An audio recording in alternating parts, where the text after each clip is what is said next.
Hello guys, welcome to Manan classes. आज हम इस वीडियो में डिस्कस करेंगे क्लास 9th मैथमेटिक्स। जो सिलेबस रहेगा एनसीईआरटी या फिर जो इसमें अपन सीबीएसई बोर्ड बोल सकते हैं। ठीक है, सीबीएसई बोर्ड में एनसीईआरटी की बुक लागू होती है। ठीक है, और जो स्टेट बोर्ड की मैथमेटिक्स है उसमें भी लागू हो रही है। जैसे राजस्थान बोर्ड की 9th है वो एनसीईआरटी पे ही फॉलो हो रही है। अदर स्टेट की बात करें तो उनमें भी एनसीईआरटी ही फॉलो हो रही है।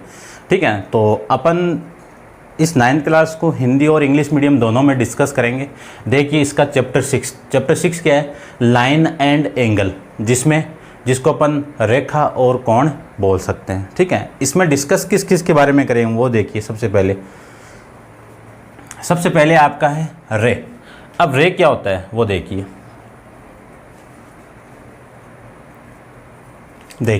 जैसे मैं एक लाइन को ड्रॉ करता हूँ, लाइन बना लूँ इसको। ठीक है, इसका ये एक फिक्स पॉइंट हो गया और ये इन्फिनाइट तक जा रहा है, तो इसको क्या कहेंगे अपन, रे। तो एक पॉइंट तो आपका फिक्स हो गया। ठीक है, और एक लाइन की तरफ वो इन्फिनाइट तक जा रही है, यानी ये इसको मैं इन्फिनाइट तक ड्रॉ, ये किसको रिप्रेजेंट कर रहा है कि ये लाइन की कोई फिक्स वैल्यू नहीं है इधर से।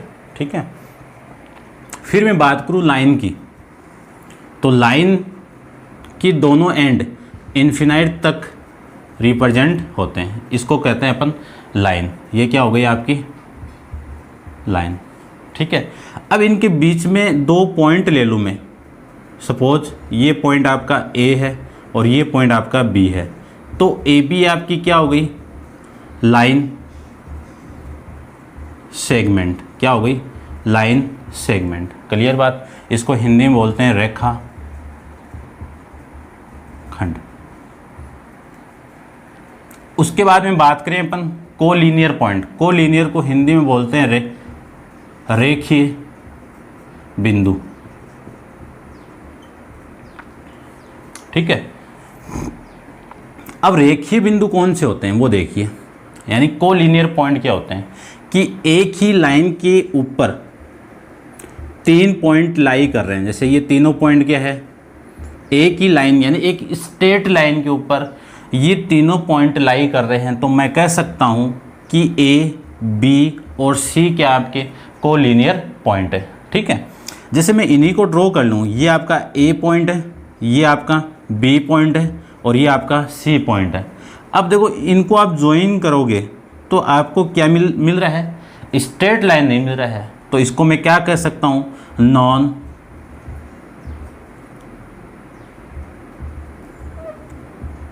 Collinear point. Non collinear point. ठीक है, इसको अपन हिंदी बोलेंगे सरेंक बिंदु। ठीक है, और ये कौन से हो गए, असरेंकीय बिंदु। ठीक है, ये थे आपके रे क्या होती है, लाइन क्या होती है, लाइन सेगमेंट क्या होता है, कोलिनियर पॉइंट क्या होता है और नॉन कोलिनियर पॉइंट क्या होते हैं। ये आपके काम आएगा, इंपॉर्टेंट चीज़ें हैं, इनको आपको ध्यान में रखना है। फिर बात आती है एंगल की। ठीक है, तो एंगल में क्या होता है वो देखिए।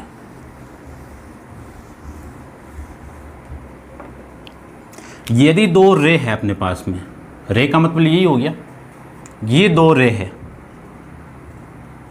और इन दोनों का वर्टेक्स पॉइंट अलग अलग है अभी, तो यदि इनके दोनों वर्टेक्स पॉइंट को मैं ज्वाइन करवा दूं, अब मैं इसको, इस पॉइंट को और इस पॉइंट को ज्वाइन करवा रहा हूं, तो ज्वाइन करवाने के बाद में जैसे सपोज ये आपका ए है, ये ओ है, ये ओ है और ये आपका बी है। ठीक है, अब इनको ज्वाइन करवाने के बाद में ये पॉइंट ए मिला और ये पॉइंट आपका ए और ये पॉइंट आपका बी, तो इन दोनों रे को मैं ज्वाइन करवाया तो इनका वर्टेक्स पॉइंट सेम हो गया। तो इन दोनों रे से जो एंगल ड्रॉ होता है, यानी जो ये वाला पार्ट ड्रॉ होता है, इसी को अपन क्या कहते हैं, एंगल कहते हैं। क्लियर बात। अब एंगल होते कौन कौन से हैं, एक्यूरेट एंगल। एक्यूरेट एंगल को हिंदी में बोलते हैं न्यून कोण। तो देखिए न्यून कोण, इसी को मैं न्यून कोण बोल सकता हूँ, क्योंकि न्यून कोण की वैल्यू लेस देन क्या होती है, 90 डिग्री होती है। क्लियर बात। तो ये कौन सा हो गया आपका, न्यून कोण। उसके बाद में बात करूँ राइट एंगल, राइट यानी समकोण, तो राइट एंगल के अंदर ये एंगल आपका थीटा है और इस एंगल की वैल्यू कितनी होनी चाहिए 90, यानी ऐसा एंगल जिसकी वैल्यू 90 हो उसको अपन क्या कह सकते हैं, राइट एंगल या फिर समकोण एंगल। फिर मैं बात करूं ऑब्ट्यूस एंगल, ऑब्ट्यूस एंगल की वैल्यू क्या होती है वो देखिए, ये थीटा है। अब आपको लग रहा होगा इस थीटा की वैल्यू 90 डिग्री से लेस क्या है, बड़ी है, और 180 डिग्री से क्या है, छोटी है, उसको अपन क्या कहेंगे, ऑब्ट्यूस एंगल या फिर अधिक कोण। ठीक है, फिर आती है स्ट्रेट लाइन, तो एक स्ट्रेट लाइन ये लीजिए, एक स्ट्रेट लाइन हो गई, इस स्ट्रेट पॉइंट पे यानी स्ट्रेट लाइन पे एक पॉइंट ले लूँ, यहाँ से ये जो एंगल है थीटा वो कितना आना चाहिए, 180 डिग्री होना चाहिए, उसको अपन क्या कहेंगे, स्ट्रेट एंगल कहेंगे। ठीक है, तो देखना ध्यान से, एक्यूरेट एंगल की वैल्यू थीटा लेस देन 90, यानी थीटा की वैल्यू 90 से कम। समकोण यानी राइट एंगल की वैल्यू, थीटा की वैल्यू कितनी होनी चाहिए, 90 डिग्री होनी चाहिए। ऑब्ट्यूस की एंगल कौन सा होता है, ऐसे एंगल जिसकी वैल्यू 90 से ज़्यादा और 180 के कम में वेरी हो रही है, उनको अपन क्या कहेंगे, ऑब्ट्यूस एंगल कहेंगे। क्लियर बात, यानी आप सीधा से ये देख सकते हो कि 90 से लेके 180 के बीच में जितने भी एंगल होंगे वो सारे क्या होंगे, ऑब्ट्यूस एंगल होंगे। स्ट्रेट लाइन एंगल जिसमें थीटा की वैल्यू क्या हो, 180 डिग्री हो, उसको अपन स्ट्रेट लाइन एंगल कहेंगे। फिर बात आती है रिफ्लेक्स एंगल की। अब ये थीटा है, इस थीटा के बाहर ये जो एंगल है जिसको मैं फाई कह सकता हूँ, तो ये फाई क्या होगा आपका,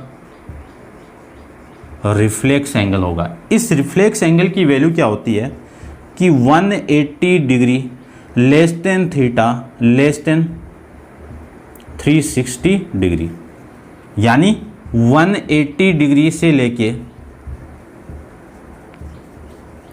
360 के बीच में लाई कर रही है, वो सारी किस में आ जाती है, रिफ्लेक्स एंगल के अंदर आ जाती है। ठीक है, फिर अपन बात करें कॉम्प्लीमेंट्री एंगल की, तो इसको मैं आप नोट डाउन कर लेना, एक एक फिगर को बना लेना, एक एक नाम लिख के। ठीक है, चलते हैं अपन इसके नेक्स्ट हेडिंग पे।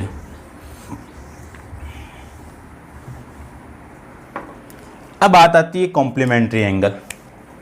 कॉम्प्लीमेंट्री एंगल ऐसे दो एंगल, जैसे मैं सपोज ये ले लूँ कि एंगल ए इक्वल टू, चलो angle A and angle B आपको गिवन है।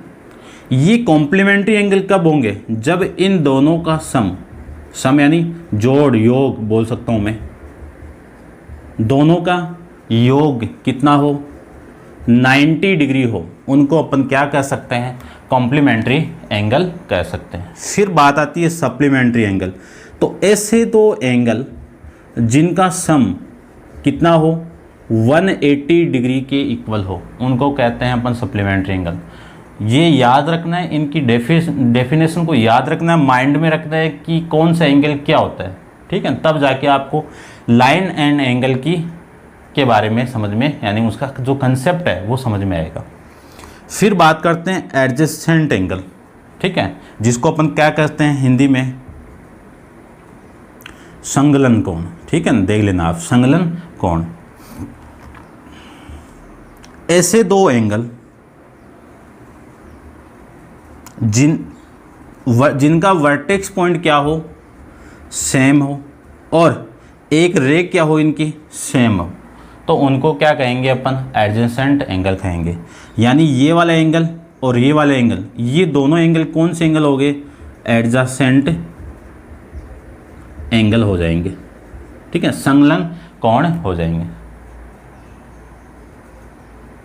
ठीक है, या फिर आप लिख सकते हो इसको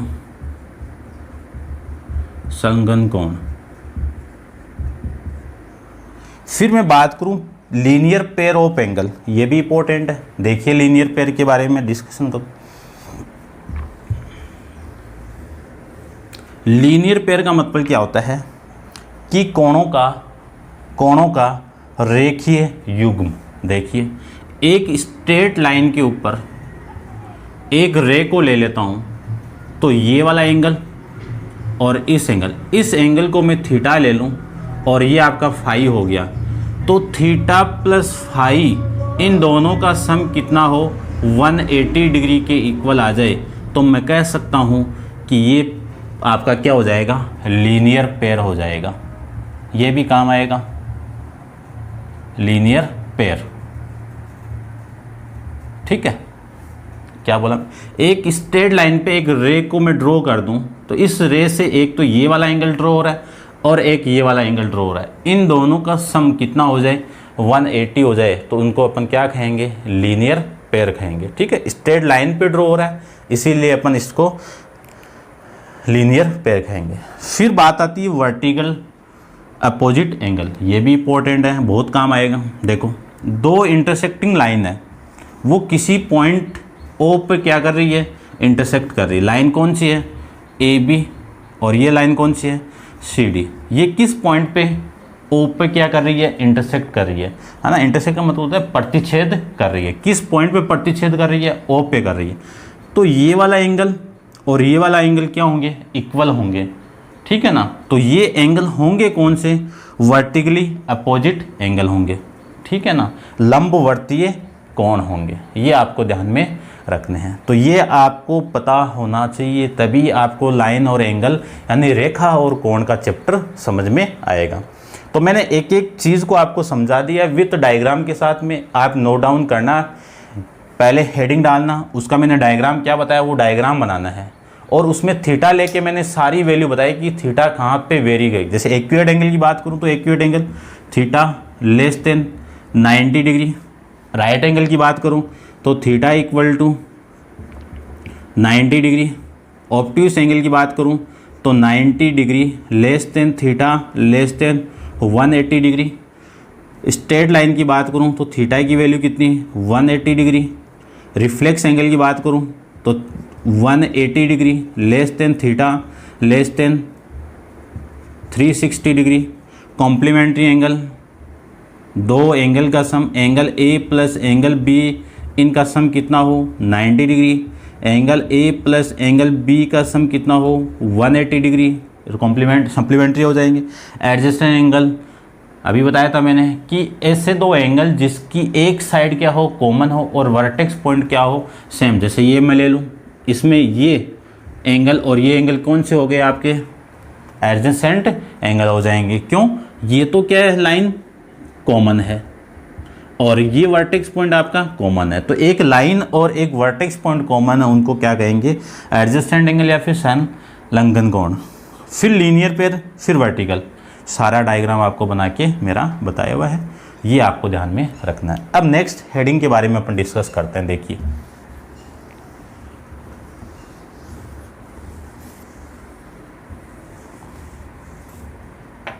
नेक्स्ट हेडिंग आपकी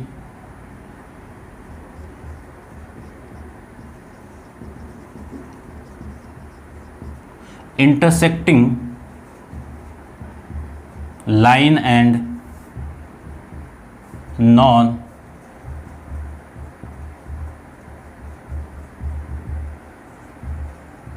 intersecting line।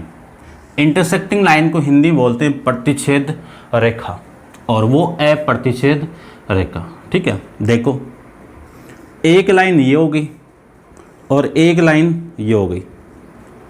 इन दोनों लाइन को आप आगे, जैसे इस लाइन को मैं आगे ड्रॉ करूं ऐसे, तो ऐसे होगी, और इस लाइन को मैं आगे ड्रॉ करूंगा तो ये, क्योंकि इन्फिनाइट तक जाएगी लाइन, तो ये किसी एक पॉइंट पे, यानी दोनों आगे आप ड्रॉ करोगे, इसको बढ़ाओगे तो एक पॉइंट आएगा कॉमन जिस पे क्या कर रही है, इंटरसेक्टिंग कर रही है। क्या करेगी, इंटरसेक्टिंग करेगी। तब उन दोनों लाइन को कौन सी लाइन कहेंगे अपन, इंटरसेक्टिंग लाइन या फिर प्रतिच्छेद लाइन। या फिर आप नॉर्मली ऐसे ड्रॉ कर सकते हो, ये दो लाइन है किसी पॉइंट पे इंटरसेक्ट कर रही है। ठीक है ना, तो इनको क्या कहेंगे अपन, इंटरसेक्टिंग लाइन या फिर प्रतिच्छेद रेखा। फिर इनकी बात करूं, नॉन इंटरसेक्टिंग लाइन, ये लीजिए, ऐसी दो लाइन जिनको मैं इन्फिनाइट तक ड्रॉ, यानी इन्फिनाइट तक जाएगी ये लाइन, आप कहीं तक भी ले जाओ, कहीं पे भी जाके ये दोनों टच नहीं होती है। उन्हीं लाइन को कौन सी लाइन कहते हैं? Intersecting line. तो इसका सीधा सा मीनिंग है कि इन दोनों की जो डिस्टेंस है, यानी जो दूरी है, वो हमेशा क्या रहती है? कांस्टेंट रहती है। यानी जितनी दूरी है, जो डिस्टेंस है, वो यहाँ पे उतनी ही कहाँ पे होगी? लास्ट पे भी उतनी ही होगी। उन लाइन को कौन सी लाइन कहते हैं? इंटरसेक्टिंग लाइन या फिर पैरेलल लाइन भी अपन इसको कह सकते हैं। पैरेलल को कहते हैं समानांतर, ठीक है, समांतर रेखा। ये था आपका intersecting line and non intersecting line, ठीक है। अब चलते हैं, इसकी एक थ्योरम है, उस थ्योरम को सोल्व करते हैं, फिर अपन उस पर डिपेंडेंट जो क्वेश्चन है उनको सोल्व करते हैं। तो आप वीडियो को पॉज करके थ्योरम 6.1, ठीक है। तो 6 पॉइंट थ्योरम का स्टेटमेंट क्या आपको given? If two line intersecting each other, कि दो लाइन एक पॉइंट पे, यानी एक पॉइंट पे क्या कर रही है? इंटरसेक्ट, यानी प्रतिच्छेद कर रही है। दो लाइन वो आपस में क्या कर रही है? प्रतिच्छेद कर रही है। Then the vertically opposite angle are equal. तब आपको बताना है कि जो वर्टिकली एंगल है वो क्या है? आपके बराबर है। इक्वल का मतलब बराबर है, ठीक है। ये आपको प्रूव करके बताना, यहाँ पे प्रूव करना है। तो देखिए गिवन में क्या है? गिवन में two line intersect each other, तो दो लाइन है A B and C D, वो प्रतिच्छेद कर रही है बिंदु ओ पर, ठीक है। क्या लिखोगे? बिंदु ओ पर line A B and C D प्रतिच्छेद करती है। प्रूफ, टू प्रूफ लिख दो या फिर एक ही बात है, टू प्रूफ। प्रूफ क्या करना है? Vertically opposite. अभी मैंने बताया कि वर्टिकली अपोजिट एंगल होते हैं कौन से? वो। तो अब यहाँ पे क्या करना है? प्रूफ करके रिप्रेजेंट करना है कि दोनों एंगल क्या है? इक्वल है। तो ये वाला एंगल कौन सा? A O C equal to B O D, ये दोनों इक्वल होने चाहिए। ए ओ डी और बी ओ सी ये इक्वल होना चाहिए, ठीक है। तो देखते हैं प्रूफ। हिंदी वाले इसको लिखेंगे दिया हुआ है, ये सिद्ध करना है और ये उत्पत्ति है। एग्जाम में डायरेक्ट पूछी जाती है थ्योरम को, ठीक है। तो देखिए सबसे पहले मैं ये लिख सकता हूँ कि A O B is straight line,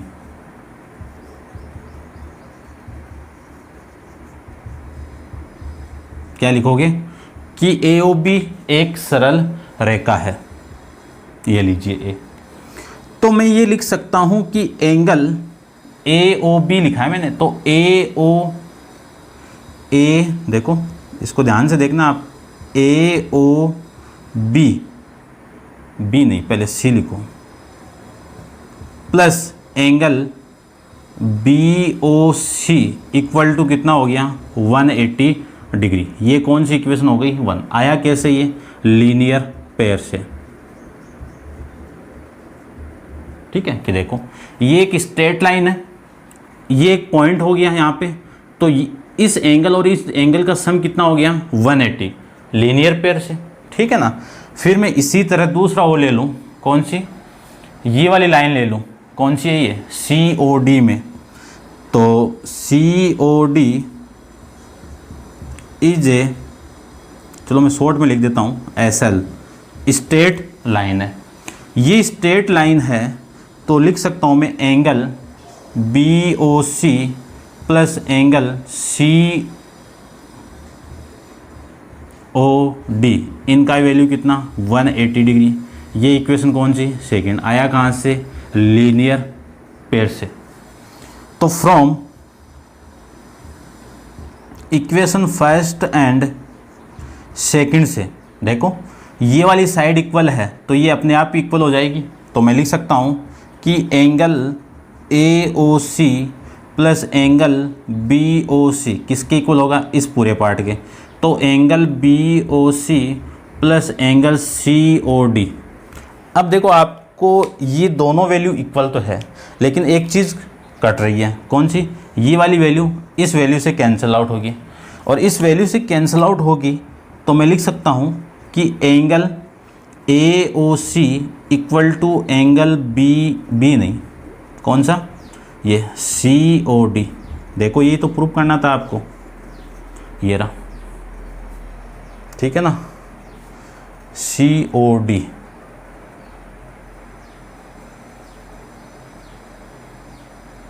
ये यहाँ पे देखो ये गड़बड़ है अपना, BOC BOD ये यहाँ पे है ना गड़बड़ है ना।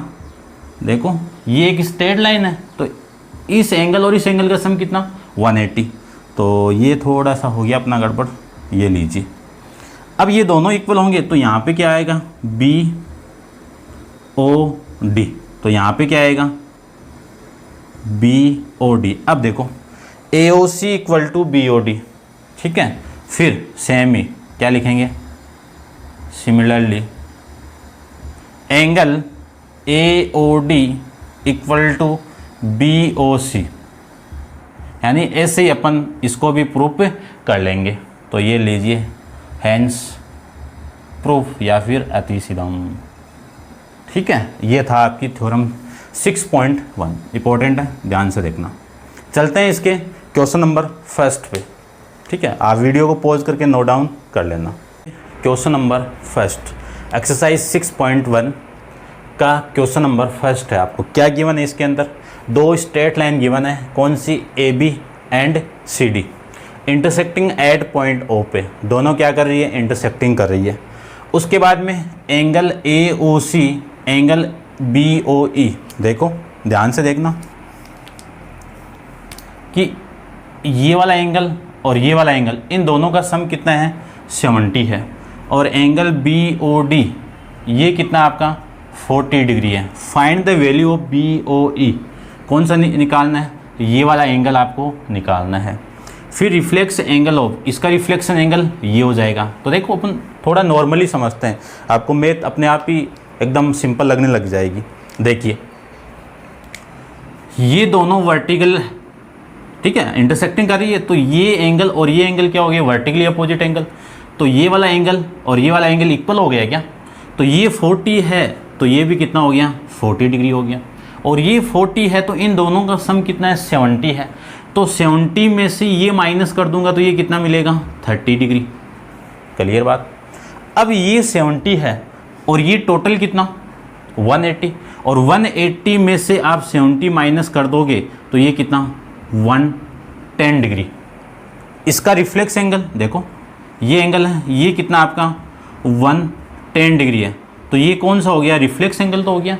और कैसे निकालेंगे इसको कि ये टोटल में से, टोटल कितना 360, इस टोटल में से कौन सा टोटल है ये, देखो यहाँ से इस पॉइंट से लेके यहाँ से वापस मैं यहाँ तक आऊँगा, ये पूरा ये टोटल कितना 360 में से ये वाला पार्ट आप माइनस कर दोगे तो 110 को आप माइनस करोगे तो कितना आ जाएगा 250 डिग्री।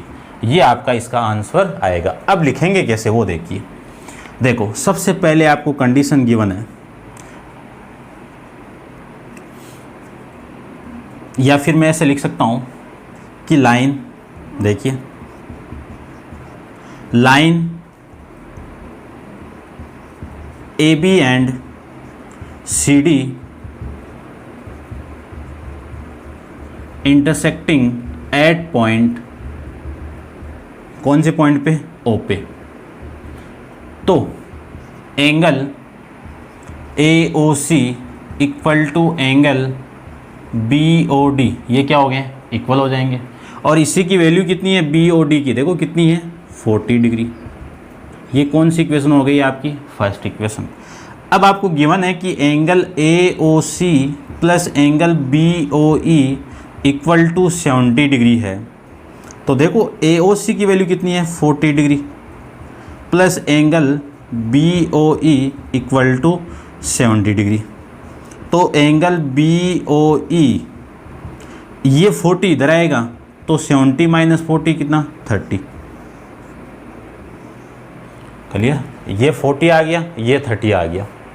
अब देखिए, अब मैं ये जानता हूँ कि एंगल कौन सा AOC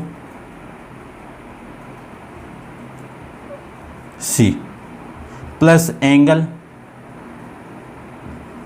BOE plus angle COE, इनकी वैल्यू कितनी है 180 डिग्री। देखो ये स्ट्रेट लाइन है और ये रो बनी हुई है, तो इस एंगल और इस एंगल तीनों की वैल्यू 180 डिग्री हो जाएगा। अब आपको ये क्वेश्चन में गिवन है, देखो ये रहा, कितना है 70 degree plus angle COE equal to 180 degree. तो एंगल COE इक्वल टू 180 में से 70 माइनस करोगे तो 110 डिग्री आपका ये वाला एंगल आ जाएगा। अब मुझे ये आ गया तो इसका रिफ्लेक्स एंगल तो ये होगा, तो देखिए reflex angle of COE equal to 360 minus 110 degree equal to 250 degree आ जाएगा। ये आपका इस क्वेश्चन का आंसर आ जाएगा। ठीक है ना, पहले डायरेक्ट समझना, फिर लिखने का जो प्रैक्टिस है वो आपको पता होना चाहिए। ठीक है, तो आप इसको वीडियो को पॉज करके नोट डाउन कर लेना, और आपको वीडियो अच्छा लगे तो वीडियो को लाइक शेयर एंड कमेंट्स ज़रूर करना, और अपने दोस्तों के साथ शेयर खूब करना। ठीक है, और यदि आप मेरे चैनल पर नए हो तो सबसे पहले चैनल को सब्सक्राइब कीजिए। ठीक है, उसके बाद में आप इसको नोट डाउन कीजिए। Thank you so much.